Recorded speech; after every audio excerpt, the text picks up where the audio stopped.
ఓం శుభంకర్యే నమః. ఆదిత్యాయ చ సోమాయ మంగళాయ బుధాయ చ గురు శుక్రః శనిభ్యశ్చ రాహవే కేతవే నమః. గురు బ్రహ్మ గురుర్విష్ణుః గురుర్దేవో మహేశ్వరః గురుః సాక్షాత్ పరబ్రహ్మ తస్మై శ్రీ గురవే నమః. అస్మత్ శ్రీ గురుచరణారవిందాభ్యాం నమః. శ్రీ శ్రీ శ్రీ గణపతి సచ్చిదానంద సద్గురుభ్యో నమో నమః. 2024 మే మాసములో గల మిథున రాశి వారి గోచార ఫలితాలను తెలియజేస్తున్నాము. శ్రద్ధగా ఆలకించండి. ఈ రాశి వారికి ఈ మాసములో ఆర్థికపరమైనటువంటి లాభము తప్పనిసరిగా ఉంటుంది. కానీ ఒక విషయం బాగా గుర్తుపెట్టుకోవాలి. మిథున రాశిలో ఉన్నటువంటి జాతకులు, ఈ రాశిలో ఉన్నటువంటి జాతకులు ఎవరైనా రాజకీయ నాయకులకి కానీ, భూమి మీద వ్యాపారం చేసేటువంటి వారికి కానీ, అలాగే కొన్ని వ్యవహారాల యందు మధ్యవర్తిత్వం వహిస్తున్నటువంటి వారు కానీ మంచి లాభాన్ని పొందుతారు మీరు. కానీ ఇది శాశ్వతము కాదు. ఇప్పుడు ఈ 3 పనుల మీద ఎవరైతే గనక లాభాన్ని ఆర్జించి ఆనందంగా ఉన్నారో అటువంటి వారు అతి త్వరలో మీరు చాలా కష్టపడాల్సి వస్తుంది. కాబట్టి మోసపూరితమైనటువంటి సంపాదన మీద దృష్టి పెట్టవద్దు. భూమి కూడా ఎందుకు చెప్పారండి అంటే కనుక ఒకటే కారణం, మోసము చేసి భూమిని అమ్మవద్దు. అక్కడ అలా ఉంది, ఇక్కడ ఇలా ఉంటుంది, పెద్దది వచ్చేస్తుంది, మీరు పెట్టుబడి పెట్టండి అని ఆశ చూపి భూమిని మీరు గనక విక్రయించగలిగితే ఆ శాపము అంతా ఇంత మనకు తగలదు. కాబట్టి భూమి మీద వ్యాపారం చేసేవాళ్ళు, రాజకీయ నాయకులకి మధ్యవర్తిత్వాన్ని ఉన్నవారు, సమాజంలో కొన్ని కార్యకలాపాలకి మధ్యవర్తిత్వాన్ని వహిస్తూ ఉంటారు. ఈ పని చేస్తాం, ఆ పని చేస్తాం, పెద్దవాళ్ళని కలుపుతాం, ఏదో అది అని మధ్యవర్తిత్వము వ్యవహారము చేసేటువంటి మిథున రాశి జాతకులు తస్మాత్ జాగ్రత్త. లాభదాయకంగా ఉంటుంది వ్యాపారవేత్తలకు కానీ, ఉద్యోగస్తులకు కానీ. గోచారము రీత్యా ఆదాయం అవకాశములు చాలా ఎక్కువగానే మిథున రాశి వారికి మే మాసములో గోచరిస్తున్నాయి. అలాగే స్థిరమైనటువంటి ఆస్తులని కూడా కూడబెట్టుకుంటారు. ఆడవారి పేరు మీద భూమిని కానీ, ఇల్లు కానీ, ఏదో ఒక పెద్ద అమౌంట్ కానీ వారి పేరు మీద ఫిక్స్డ్ చేయటం జరుగుతుంది. కాబట్టి ఆడవారికి కూడా ఆదాయమైనటువంటి మాసమే ఈ యొక్క మాసం. ఏ పనిని చేసినా, మీరు ఎటువంటి కార్యకలాపాలని నిర్వర్తన చేసినా శ్రద్ధ అనేటువంటిది చాలా అవశ్యం. శ్రద్ధ లేకపోతే ఏముందిలే, మనదేముంది, గోల్డెన్ హ్యాండ్ అని మనం అనుకుంటే అది ఇప్పుడు ఐరన్ హ్యాండ్ అవ్వచ్చు. చాలా పెద్ద ప్రభగా వెలిగినటువంటి వ్యక్తులు కూడా అవమాన పాలయ్యేటువంటి సందర్భాలు ఉంటాయి. కారణము ఒకటే, అపారమైనటువంటి అతి విశ్వాసం. అతి విశ్వాసం వలదు. విద్యార్థులు కూడా అతి విశ్వాసముతో చదవకండి. వచ్చిన సబ్జెక్ట్ అయినా, ఎగ్జామ్స్ ఉన్నా, లేకపోతే ఏదైనా ప్రాక్టికల్స్ ఉన్నా తమ వంతు కృషిని తాము చేయండి. చిన్నదే కదా నాకు గుర్తుంటుందిలే అని అహంకార ప్రదర్శన చేయవద్దు. మిథున రాశిలో ఉన్నటువంటి స్త్రీలు తమ తల్లి యొక్క ఆరోగ్య విషయంలో కొంత చింతన చెందుతూ ఉంటారు. కంగారు పడక్కర్లేదు. ప్రాణాపాయ స్థితులు ఎవరికీ ఉండవు. కాకపోతే తొందరపాటుతో వైద్యుడికి మీ ధనము కొంత ఖర్చు అవుతుంది. ఆడవారు జాగ్రత్తగా ఉండాలి. మాసాంతములో పెట్టుబడులు చాలా లాభదాయకంగా ఉంటాయి వ్యాపారవేత్తలకి. ఉద్యోగస్తులకి కూడా ఆదాయములో కొంత జీతము పెరిగేటువంటి అవకాశములు కూడా గోచరిస్తున్నాయి. ఎవరైతే కనుక సంధి మిథున రాశి వారు ఉన్నారు అంటే అటు మేషరాశి మిథున రాశి మధ్యకాలంలో పుట్టినటువంటి వారు, కర్కాటకము మిథునం మధ్యలో పుట్టినటువంటి వారు, ఈ సంధి కాలములో పుట్టినటువంటి వారికి కూడా లాభదాయకమే. ద్వితీయార్థములో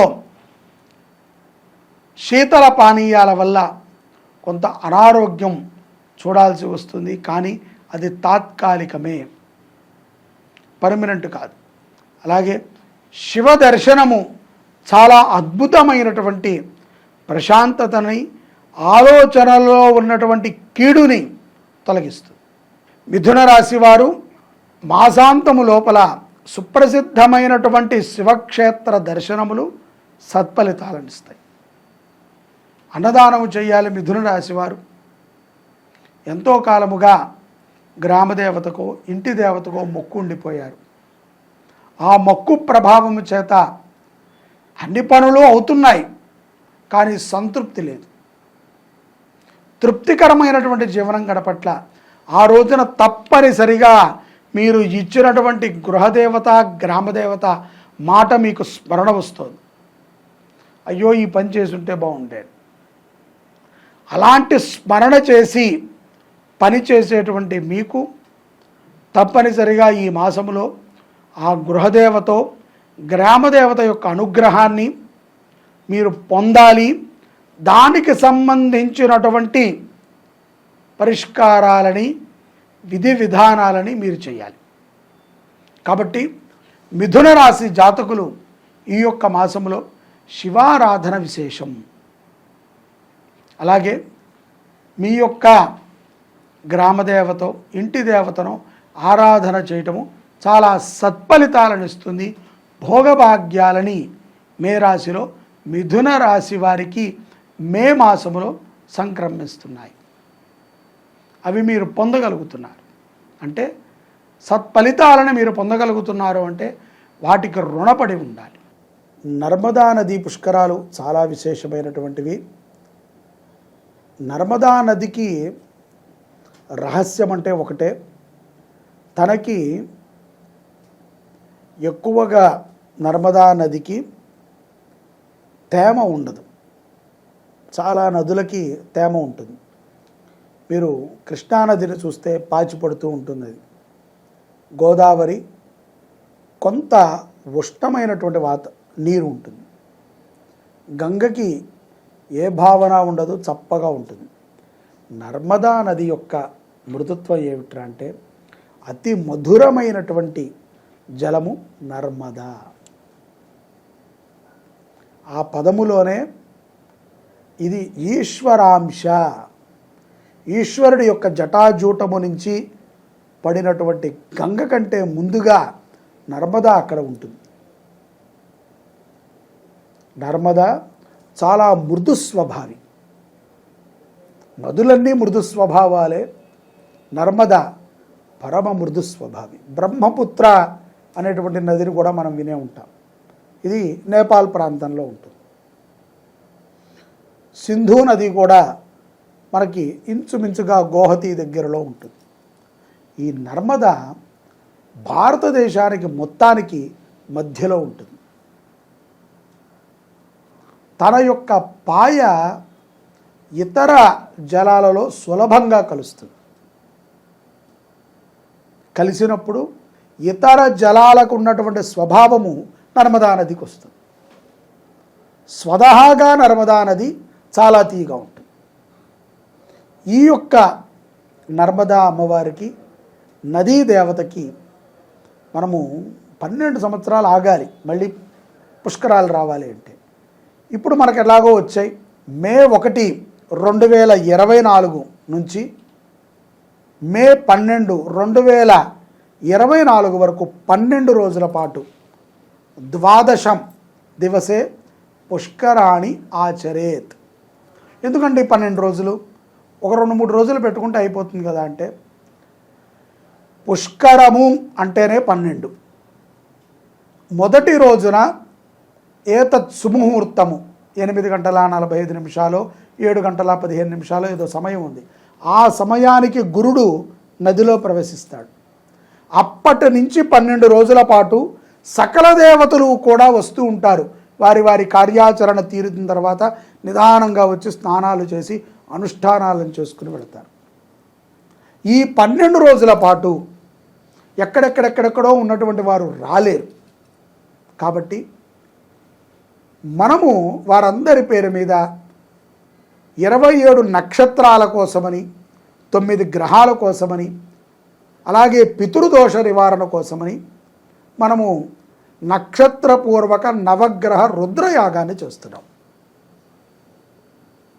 ఇది ఎప్పటి నుంచి? మే 3వ తారీఖు నుంచి 2024 మే 3 శుక్రవారం నుంచి 2024 మే 12 ఆదివారం వరకు జరుగుతుంది. ప్రతిరోజు నవగ్రహ హోమం, ప్రతిరోజు రుద్రహోమం, మీ గోత్రనామాలతో నక్షత్ర జపం. మీరు కోరుకుంటే గనక మీరు రుసుము చెల్లిస్తే మీ పేరుతో ఆ రోజు అన్నదానం కూడా చేయిస్తాం. ఇది గొప్ప అవకాశం అండి. ఎక్కడ దొరుకుతుంది చెప్పండి? ఏ దేశానికి వెళితే మీకు పుణ్యం దొరుకుతుంది? భారతదేశంలో మాత్రమే దొరుకుతుంది. ఏ దేశంలో మీకు ఇటువంటి కార్యాలు చేస్తే మోక్షం లభిస్తుంది? ఒక్క భారతదేశంలో లభిస్తుంది. ఇతర దేశాల వాళ్ళందరూ పాల్గొంటున్నారు, మనము పాల్గొందాం. మనకి, మన పిల్లలకి, మన కుటుంబానికి శ్రేయోదాయకమైనటువంటి ఫలితాలు వస్తాయి. నమ్మండి.